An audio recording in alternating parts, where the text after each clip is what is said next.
बिस्मिल्लाहिर्रहमानिर्रहीम। Chapter number 13 में हम मंडल फ्लेमिंग मॉडल पढ़ रहे थे। ठीक है, तो टॉपिक था हमारा the Mundell Fleming model and how fiscal policy, monetary policy and rate policy affect the exchange rate and the national income under the fix exchange rate. ठीक है, ये टॉपिक पढ़ने इससे पहले हमने इस लेक्चर से पहले जो पहले वाला लेक्चर है, ये लेक्चर नंबर 5 है इस चैप्टर का। ठीक है, 6 है ये लेक्चर नंबर 6 है। नंबर 5 में हमने देखा कि फिक्स एक्सचेंज रेट क्या है और ये किस तरह सेंट्रल बैंक एक्सचेंज रेट को फिक्स रखता है। ठीक है, तो यहाँ पर हमने ये पढ़ लिया था। ठीक है, हमने ये प्रोसेस पढ़ लिया था कि किस तरह फिक्स रखते हैं। ठीक है, तो ये याद रखो मुख्तसरन, अगर मार्केट रेट फिक्स से ज़्यादा हो, ठीक है, तो central bank supply of money को बढ़ाएगा। ठीक है, याद रखो, इससे पहले लेक्चर में हमने पढ़ा कि अगर देखो ये फिक्स एक्सचेंज रेट है, अगर मार्केट इससे ऊपर होगा, मार्केट यानी मार्केट में ज़्यादा है, ठीक है, तो सेंट्रल बैंक क्या करेगा, सप्लाई ऑफ मनी को बढ़ाएगा, इस साइड पे सप्लाई ऑफ मनी आ जाएगी। ठीक है, और अगर कम होगा मार्केट फिक्स एक्सचेंज रेट ज़्यादा है और मार्केट जो है यानी जो इक्विलिब्रियम है वो कम है, तो फिर क्या करेगा, इसमें सेंट्रल बैंक जो डॉलर सप्लाई है यानी जो भी लोकल करेंसी है उसकी सप्लाई को कम करेगा। ये दो बात याद रखनी है। अगर मार्केट रेट ज़्यादा है, ठीक है, मार्केट रेट ज़्यादा है यानी इक्विलिब्रियम रेट ज़्यादा है, तो क्या होगा सप्लाई ऑफ मनी को इंक्रीज़ करेगा ताकि उसको नीचे लेके आ जा सके। और अगर कम है तो इसमें सप्लाई ऑफ मनी को बढ़ाया जाएगा ताकि एक्सचेंज रेट को ऊपर किया जा सके। ठीक है, ये दो बातें याद रखनी है। ठीक है, अब हमने यहाँ पर फिस्कल पॉलिसी पढ़नी है कि किस तरह फिस्कल पॉलिसी किस तरह अफेक्ट करती है और मॉनेटरी पॉलिसी किस तरह अफेक्ट करती है। ठीक है, सो देखें इधर पहले फिस्कल पॉलिसी पढ़ते हैं। यहाँ पर हम y0 ले लेते हैं, यहाँ y नेशनल इनकम ले लेते हैं, यहाँ एक्सचेंज रेट ले लेते हैं। ठीक है,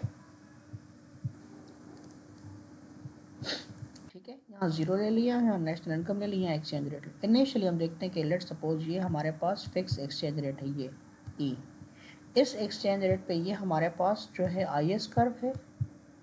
ठीक है, ये हमारे पास इसको थोड़ा सा इस तरह कर लेते हैं, ये हमारे पास IS कर्व है और ये हमारे पास LM कर्व है। ठीक है, ये इधर आ जाए ना, ठीक है, ताकि ये एक्सचेंज रेट आ गया।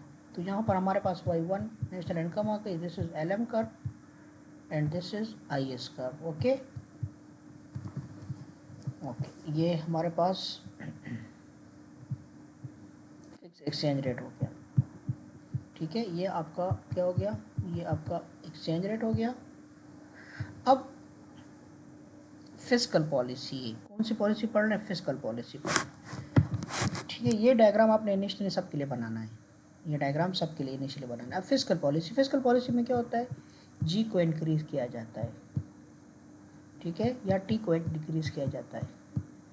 अब ऐसे करके एग्रीगेट डिमांड जो है आपकी वो बढ़ जाती है। तो एग्रीगेट डिमांड बढ़ जाती है तो IS कर्व जो है वो राइट को शिफ्ट करता है। ठीक है, तो IS कर्व राइट को शिफ्ट कर गया, देखो ये न्यू IS कर्व होगा। ठीक है, ये न्यू IS कर्व होगा। अब अगर फ्लोटिंग एक्सचेंज रेट होता ना तो ये एक्सचेंज रेट आपका ये हो जाता, ये एक्सचेंज रेट होता, E1 से E2 हो जाता। तो अगर ये फ्लोटिंग एक्सचेंज रेट होता तो एक्सचेंज रेट ये आ जाता। लेकिन अभी सेंट्रल बैंक ने क्या रखना है, अभी सेंट्रल बैंक ने रखना है फिक्स। अभी देखो ये उससे ज़्यादा है, ज़्यादा हो गई ना, ठीक है, ये उससे ज़्यादा हो गई। ठीक है ना, जो फिक्स एक्सचेंज रेट है वो उससे ज़्यादा हो गया।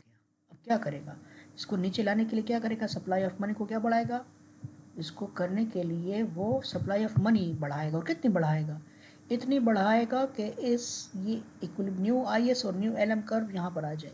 तो यहाँ देखो इधर ये new IS curve LM curve हो जाए, इतनी सप्लाई ऑफ डॉलर्स बढ़ाएगा। बढ़ा दे तो ये आपका एक्सचेंज रेट फिर वहाँ पर आएगा। यानी इसको फिक्स करने के लिए ये जो ग्रीन लाइन मैंने ड्रॉ की है ये किस लिए, ये इसलिए क्योंकि यहाँ पर एक्सचेंज रेट को नीचे लाने के लिए इसलिए इतनी सप्लाई ऑफ मनी को बढ़ाना है, ठीक है ना।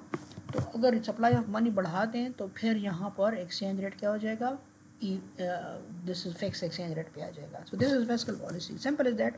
हम कहेंगे कि if if the government, if the government increase the government expenditure and taxes, so it will increase aggregate demand and IS curve will shift upward.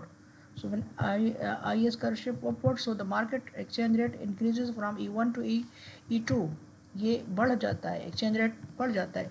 Now if the central bank is keeping the exchange rate at a constant level, at a fixed level, so it has to increase the supply of dollar to bring it down, ठीक है।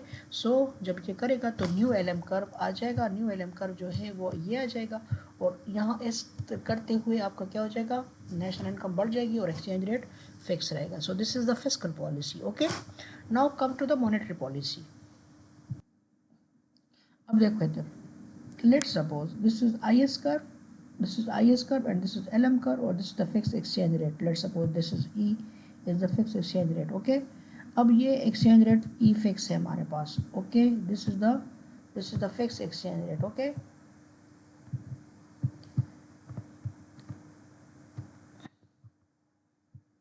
okay, now let's suppose the government want to increase the monetary, let's suppose it want to increase the supply of money। Monetary policy क्या होती है, increase the supply of money. Let's suppose supply of money increase कर लेता है, let's suppose this ये हो जाता है। लेकिन जब सप्लाई ऑफ मनी को इंक्रीज किया जाता है तो सप्लाई ऑफ मनी को इंक्रीज करने के बाद जो इक्विलिब्रियम एक्सचेंज रेट है वो कम आएगा, ठीक है। दिस देखो ई नॉट कम आएगा। अब फिक्स एक्सचेंज रेट ऊपर है, मार्केट कम है, तो जाहिर बात है कम है तो फिर क्या किया जाएगा, फिर सप्लाई ऑफ मनी को कम किया जाएगा। तो जब सप्लाई ऑफ मनी को कम किया जाएगा तो ठीक है, आपका देखो ये कर इस तरह आ रही है, इससे फिर यू टर्न लेके वापस जा रही है। हमने सप्लाई ऑफ मनी यहाँ से LM से इंक्रीज करके LM1 कर दी, फिर डिक्रीज कर रहे हैं LM की तरफ, क्योंकि एक्सचेंज रेट को फिक्स रखना है। अगर नहीं करेंगे तो एक्सचेंज रेट कम हो जाएगा, ठीक है ना। सो इसका मतलब है कि मॉनेटरी पॉलिसी बिल्कुल इनफेक्टिव है, बिल्कुल इनफेक्टिव है, ठीक है ना। मीन आप बढ़ाते हो या कम करते हो वो दोबारा वापस आ जाएगी, ठीक है। सो अगर मॉनेटरी पॉलिसी हम बढ़ाते हैं, मॉनेटरी पॉलिसी करते हैं तो इसका कोई असर नहीं होगा, आपकी एक्सचेंज रेट और नेशनल इनकम वही रहेगी, ठीक है। Now comes to the trade policy.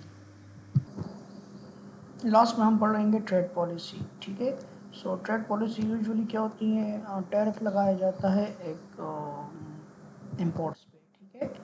तो इम्पोर्ट्स पे टैरिफ लगाया जाता है इम्पोर्ट्स कम करने के लिए। सो जब इम्पोर्ट्स पे टैरिफ लगा दिया जाए, ठीक है, तो यूजुअली क्या होता है, आपकी y is equal to C plus I plus G plus NX होता है ना, ठीक है। सो जब NX के बराबर होता है, NX बराबर होता है x माइनस M, तो जब टैरिफ लगाया जाता है तो इम्पोर्ट्स कम हो जाती हैं। तो जब इम्पोर्ट कम हो जाती हैं तो आपका ट्रेड बैलेंस क्या हो जाता है, बढ़ जाता है, ठीक है। NX बढ़ जाता है, इंक्रीज कर जाता है। So when there is a tariff, so NX क्या हो जाता है, NX इंक्रीज करता है। तो जब NX इंक्रीज करता है तो ये क्या करता है, Y आपका इंक्रीज करा जाता है, ठीक है। सो आपकी IS कर्व जो है वो राइट को शिफ्ट कर जाएगी, क्या करेगी, IS कर्व राइट को शिफ्ट करेगी, ठीक है। सो इनिशियली हम कहते हैं, सपोज करते हैं, यहाँ पर मैं बना लेता हूँ डायग्राम, ठीक है। इनिशियली लेट्स सपोज हम यहाँ पर, ये हमारी IS कर्व है इनिशियल, और ये हमारी LM कर्व है, ठीक है। This is the let's suppose fix exchange rate, ठीक है। अब यहाँ पर हुकूमत क्या कर लेती है, हुकूमत टैरिफ लगा लेती है। जब टैरिफ लगा लेती है तो यहाँ पर IS कर्व ऊपर शिफ्ट हो जाता है, ठीक है। IS कर्व ऊपर शिफ्ट हो जाता है, ओके। तो यहाँ पर E से E1 आपका ये अगर फ्लोटिंग एक्सचेंज रेट हो ना तो ई से E1 हो जाएगा, लेकिन यहाँ पर हुकूमत ने इसको फिक्स रखना है। तो जब फिक्स रखना है तो देखो मार्केट रेट ऑफ इंटरेस्ट जो है वो इक्विलिब्रियम, ये जो फिक्स एक्सचेंज रेट है उससे ज़्यादा है। तो अब क्या करेगी हुकूमत, क्या करेगी यहाँ पर सप्लाई ऑफ, ये यहाँ पर थोड़ा सा इसको इस तरह कर ले ताकि ये नीचे आ जाए। तो यहाँ पर वो अब क्या करेगी, central bank supply of money को इंक्रीज़ करेगा। तो सप्लाई ऑफ मनी को कितना इंक्रीज़ किया जाएगा, इतना इंक्रीज़ किया जाएगा ताकि ये एक्सचेंज रेट उसी तरह रह जाए। ठीक है, तो अगर अगर अगर ट्रेड पॉलिसी अडॉप्ट की जाती है जिससे एक्सचेंज रेट के बढ़ने का खदशा होता है, तो उसमें फिर क्या किया जाएगा, सप्लाई ऑफ मनी को बढ़ाया जाएगा ताकि एक्सचेंज रेट क्या हो जाए, उसी लेवल पे आ जाए। ठीक है, तो इससे क्या हो जाएगा, आपका नेशनल इनकम बढ़ जाएगी, नेशनल इनकम बढ़ जाएगी और एक्सचेंज रेट क्या रहेगा, फिक्स रहेगा। नेशनल इनकम Y1 से Y2 हो जाएगी क्योंकि ट्रेड पॉलिसी है। ठीक है, सो नेशनल इनकम बढ़ जाएगी और एक्सपोर्ट जो है वो इंपोर्ट कम हो जाएंगे, नेशनल इनकम बढ़ जाएगी और आपका फिक्स एक्सचेंज रेट जो होगा वो जारी रहेगा। ठीक है, सो यहाँ पर हमने मंडल फ्लेमिंग मॉडल पढ़ा और हमने देखा कि फिस्कल पॉलिसी पे क्या असर हो, फिस्कल पॉलिसी का क्या असर था, मॉनेटरी पॉलिसी का क्या असर था और ट्रेड पॉलिसी का क्या असर था। ठीक है, सो इसमें कंक्लूजन ये निकला कि फिस्कल पॉलिसी में नेशनल इनकम बढ़ जाती है। ठीक है, इजी फिस्कल पॉलिसी में यानी अगर सप्लाई इसको जी को इंक्रीज़ किया जाएगा तो आपकी नेशनल इनकम बढ़ जाती है। मॉनेटरी पॉलिसी इनफेक्टिव थी, ट्रेड पॉलिसी जो थी वो इफेक्टिव थी क्योंकि इसमें नेशनल इनकम बढ़ जाएगी। ठीक है, दिस इज़ द समरी। ये समरी हमारे पास दो एक्सचेंज रेट हैं, देखिए तो एक फ्लोटिंग एक्सचेंज रेट है, एक फिक्स एक्सचेंज रेट है। ठीक है, तो यहाँ पर फ्लोटिंग एक्सचेंज रेट में देखें तो उसमें अगर हम इधर देखें, ये हमारे पास LM कर था और ये ठीक है, अगर फिस्कल पॉलिसी करते तो वाई में कोई इजाफा नहीं होता था एक्सचेंज रेट, और ये यहाँ पर वाई। तो fiscal policy easy fiscal policy में वाई में कोई इफेक्ट नहीं पड़ता था, एक्सचेंज रेट बढ़ जाता था। ठीक है, और यहाँ पर चूँकि ठीक है, और नेट एक्सपोर्ट जो थे वो कम हो जाएंगे। ठीक है, वो इससे पहले हमने पढ़े थे। ठीक है, इसी तरह फिक्स पॉलिसी में वाई बढ़ जाता है चूँकि हमने फिर इसको मेंटेन रखने के लिए फिर क्या करते हैं, इसी पॉलिसी में अगर इसको फिक्स रखते हैं तो फिर सप्लाई ऑफ मनी को इस तरह करके सप्लाई ऑफ मनी को इंक्रीज़ किया जाता है तो फिर वाई भी बढ़ जाती है, वाई भी बढ़ जाती है और नेक्स्ट। ठीक है, सो ये मुख्तलिफ समरीज़ हैं, ये देख लें। ठीक है, तो हर पॉलिसी को हमने करने के बाद उसके इफ़ेक्ट जो थे वो यहाँ पर आप देख सकते हैं। ठीक है।